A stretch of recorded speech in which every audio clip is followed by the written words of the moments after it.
ఓం నమో నారాయణాయ. వారాహి అమ్మకు నమస్కారం చేసుకుంటూ అమ్మవారి దయ ఆమె చల్లని చూపులో మనందరిపై ఉండాలి అని చెప్పి మనస్ఫూర్తిగా కోరుకుంటూ ఈరోజు వీడియో స్టార్ట్ చేస్తున్నాను ఫ్రెండ్స్. ఇక ఈరోజు వీడియోలో మనం చూడబోయేది ఏంటి అంటే అమ్మవారి వాగ్దానం. వారాహి అమ్మ ఈరోజు తన వాగ్దానంగా ఏం చెప్తున్నారు అంటే, బిడ్డ, నీ కష్టాలకు ముగింపు అనేది ఎప్పుడు అని నన్ను కోరుతూ ఉన్నావు కదమ్మా.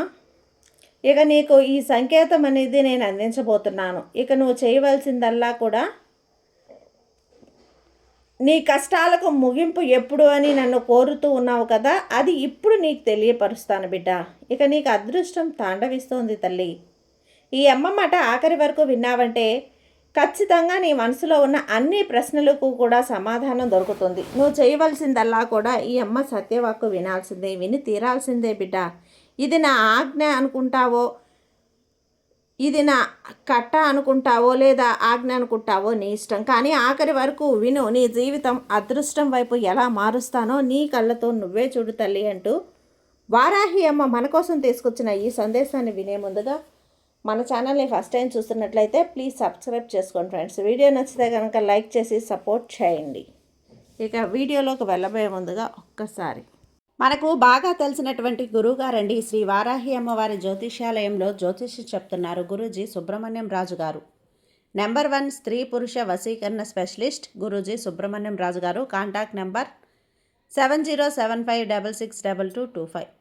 ఈ గురువుగారు చెప్పింది చెప్పినట్లుగా జరిగింది. భార్యాభర్తల మధ్య గొడవలు ఉన్నా, విదేశీ ప్రయాణం ఆలస్యం అవ్వటం, ప్రేమ పెళ్లి సంతానం లేకపోవటం, కోర్టు సమస్యలు, గృహము మరియు కుటుంబ సమస్యలు, ధనం నిలకడగా లేకపోవటం, ఉద్యోగం ప్రమోషన్స్ విఫలం అవ్వటం, దీర్ఘకాలిక అనారోగ్య సమస్యలున్నా, విదేశీ ప్రయాణం ఆలస్యం అవుతూ ఉన్నా, స్త్రీలకు పురుషులకు సంబంధించిన గుప్త సమస్యలు ఎటువంటివైనా సరే రోజుల్లో పరిష్కారం చేస్తారు.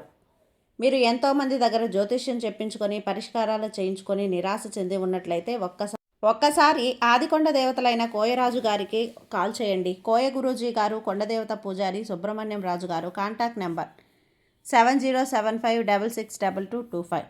మా జీవితంలో కూడా ఎన్నో మార్పులు జరిగాయండి, కాబట్టి నమ్మకంగా చెప్తున్నాను. జై వారాహి అమ్మ. ఇక వీడియోలోకి వచ్చేస్తే, బిడ్డ, ఈరోజు నేను నీకు ఖచ్చితంగా మాటిస్తున్నానమ్మా. నీ జీవితంలో నీ కళ నిజం కాబోతోంది. నీ కళని నిజం చేస్తాను కూడా బిడ్డ. నీ కోసమే ఆఖరి వరకు విన్నావంటే ఈ అమ్మ మాటల్లో అర్థమేంటో నీకే అర్థమవుతుంది. భక్తితో నా మీద ఎప్పుడు ఆరాధిస్తూ ఉంటావు కదా. ఈ సందేశంలో ఉన్నటువంటి పరమార్థం ఏంటో ఈరోజు నువ్వు ఆఖరి వరకు వింటేనే తెలుస్తుంది. నీ మనసులో ఉన్న ప్రశ్నలకు సమాధానం ఖచ్చితంగా దొరుకుతుంది. మరి నీ మనసులోని అలజడిని అంతటినీ కూడా పక్కన పెట్టు. ఇక నువ్వు చేయవలసిందల్లా కూడా ఈ అమ్మ మాటని ఆలకించడమే. ఈరోజు ఈ సందేశం తెలిసి చూడబోయే ముందు ఖచ్చితంగా నీకు ఏదో ఒక సమస్య అయితే ఉంటుంది కదా. ఆ సమస్యను తీరాలని నన్ను వేడుకున్నావు. నాతో ప్రతిసారి కూడా భక్తిగా ఆరాధిస్తూ ఉంటావు. ఈ సందేశం అంతా కూడా నీ జీవిత దశను మార్చబోతున్నాను అని తెలియపరచడానికే. నీ కళలు నిజం చేసేటువంటి అవకాశాన్ని ఇవ్వబోతున్నాను. నీకు నేను ఇచ్చేటువంటి అతి పెద్ద సంకేతం అది నువ్వు తెలుసుకోవాలి. నీ జీవితంని నాపడానికి ప్రయత్నించినప్పుడు నేనున్నాను అని చెప్పి నువ్వు ఖచ్చితంగా ఊరటగా ఉండాలి. అనేక రకాల్లో నీ దారినిస్తూ ఉంటానమ్మా. నీకు ఎదురయ్యేటువంటి కష్టాలు నువ్వు సునాయాసంగా తప్పిస్తూ ఉంటాను. నీ దారిలో నిన్ను జాగ్రత్తగా నడిపిస్తాను. నువ్వు నడవడానికి పూర్తి సమయం నీకు నేను అందిస్తాను. ఎవరు కనిపించినా కనిపించకపోయినా, ఎవరో నిన్ను తాకినట్లుగా, ఎవరో నీ వెంట లాగుతున్నట్లుగా, నీ వెనక వస్తున్నట్లు అనిపిస్తుంది కదా. అదే ఈ వారాహి తల్లి. నా శక్తి నీ చుట్టూ ఆవహించి ఉంది. నీకు భక్తి అనే ఒక ముసుగులో నన్ను కప్పు వేసి ఉన్నావు తల్లి. నన్ను నువ్వు చూడలేకపోతున్నావు. నీ దృష్టిలో నేను అసలు నీ కోసం పనిచేయటం లేదని కూడా నీ మనసులో బాధ. మొండిగా నాతో వాదిస్తూ ఉంటావు కదా. అమ్మా, నాకు నిన్ను మొక్కినందుకు ఇన్ని కష్టాలు అవసరమా? నన్ను కష్టాల నుంచి బయటపడేయమని నా అవిజ్ఞాన్ని నువ్వు దూరం పెట్టు తల్లి. నిన్ను నేను ఎవరు కాపాడుతారు చెప్పు? నిన్ను నేను కాక నీ వెంట నేనున్నాను. ఎప్పుడు కూడా నీ కోసం నేను కాచుకొని ఉంటాను. అజ్ఞానంతో ఆలోచిస్తే ఇలాంటి ఆలోచనలే వస్తాయి బిడ్డ.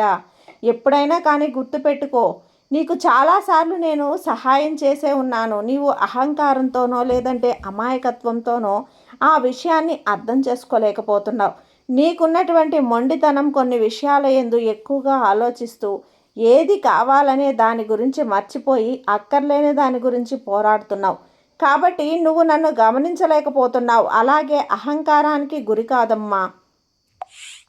ఎప్పుడూ కూడా అహంకారం అనేది దూరం పెట్టు. ఏదైనా ఒక తెలియనటువంటి విషయాన్ని తెలియనటువంటి వ్యక్తి సమాచార రూపంలో తెలిస్తే అది ఆలకించి విను. కొత్త విషయాన్ని తెలుసుకో, కానీ దురుసుగా ప్రవర్తించొద్దు. కోపం వచ్చినటువంటి అవకాశాన్ని చేతులారా చేజార్చుకోవద్దు. జార విడుచుకోకు. నువ్వు చాలాసార్లు నీకు నచ్చినటువంటి అవకాశాలను వదులుకున్నావు బిడ్డ. ఇప్పుడైనా కానీ వచ్చినటువంటి అవకాశాన్ని వదులుకోకు, సద్వినియోగపరచుకో. ఏదైనా చిన్న అవకాశం ఉన్నా సరే రేపటి రోజున నిన్ను జాగ్రత్తగా ఒక మంచి లక్ష్యంపై నిలబెట్టుతుంది. ఆ విషయాన్ని మాత్రం మర్చిపోకు. కాబట్టి ఎన్నో రాత్రులు ఒక చిన్న అవకాశం వస్తే బాగును అని చెప్పి ఎదురు చూసావు. ఇప్పుడు నీకోసం వచ్చిన కొన్ని అవకాశాలని అహంకారంతో దురుసుగా వదులుకుంటున్నావు. అది చాలా తప్పు కదా. అలా చెయ్యొద్దు. నీకు అన్ని రకాల సహాయాన్ని అందిస్తున్నప్పుడు నా సహాయాన్ని నేను అందించకుండా ఉంటానా? అది నువ్వు గుర్తించలేకపోతున్నావు. ఇప్పుడున్నటువంటి లోకం తీరు అలాగే ఉందిలే అని చెప్పి ప్రతి మనిషి కూడా అలాగే ఉన్నారు.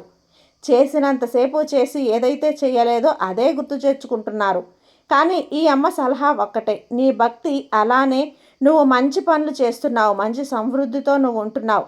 కానీ అహంకారం అనే ఒక విషయాన్ని వదిలిపెట్టు. అప్పుడే నీ కలలు సాకారం అవుతాయి. అలా కాకుండా నాకేంటి అని విర్రవీగితే మాత్రం కాలం ఊరుకోదు తల్లి. విర్రవీగిన వెంటనే వచ్చి కాలం నీకు బుద్ధి చెప్తుంది. కాబట్టి కొన్ని విషయాలలో ఏదైతే ఉందో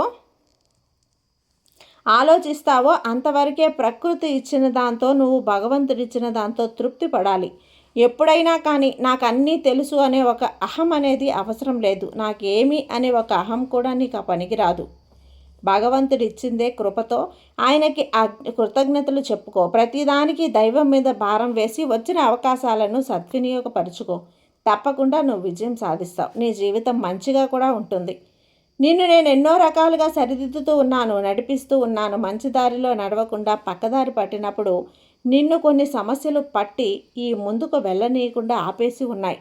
నువ్వు వెళ్ళే దారిని అడ్డగించడానికి మాత్రమే నిన్నెప్పుడూ కూడా నేను ఓడిపోనివ్వను. ఓడిపోవాలని ఎప్పుడూ కూడా అనుకోకు తల్లి. ఆ దారిలో వెళ్తే నీకు ఆపదని మాత్రం గమనిస్తాను. కాబట్టి ఆ దారిని మూసేస్తాను. ఇక ఏం చెయ్యాలి అని నీ ఆలోచనలో నీ దారి మల్లుతుంది. కాబట్టి అక్కడికి నువ్వు వెళ్ళే చోటిని ఆపేసుకుంటావు. అక్కడితో నీ ఆపద తగ్గుతుంది. ఇదే నా లోకం.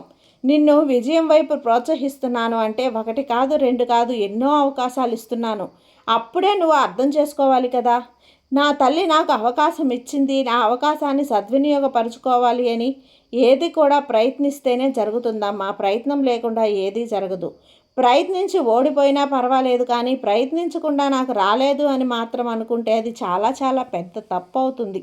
భగవంతుడు నీకు అన్నీ ఇచ్చాడు. సహనంతో పాటు నీకు కావలసినంత సదుపాయాలతో పాటు ఒంట్లో ఓపిక, శక్తి కూడా ఇచ్చాడు. కానీ బుద్ధి మాత్రం నీ చేతుల్లోనే ఉంది కదా. అది మాత్రం నువ్వు మార్చుకోవాలి. నీ బుద్ధిని సక్రమంగా సరైన దారిలో నడుచుకోవటం, ఆలోచించగలగటం అది నీ యొక్క పని. కాబట్టి మనస్తత్వం ఎలా ఉంటుందో నీ ఆలోచనలు ఎలా ఉంటాయో నీ జీవితం కూడా అలానే ఉంటుంది బిడ్డ. నువ్వు మంచి కోరుకుంటే మంచి జరుగుతుంది, చెడు కోరుకుంటే చెడు జరుగుతుంది. కాబట్టి నీకే కాదమ్మా, ఇతరులు కూడా మంచి జరగాలని ప్రార్థించు, మంచిగా ఆలోచించు. ఒక్క విషయం బల్లగుద్ది చెప్తున్నాను.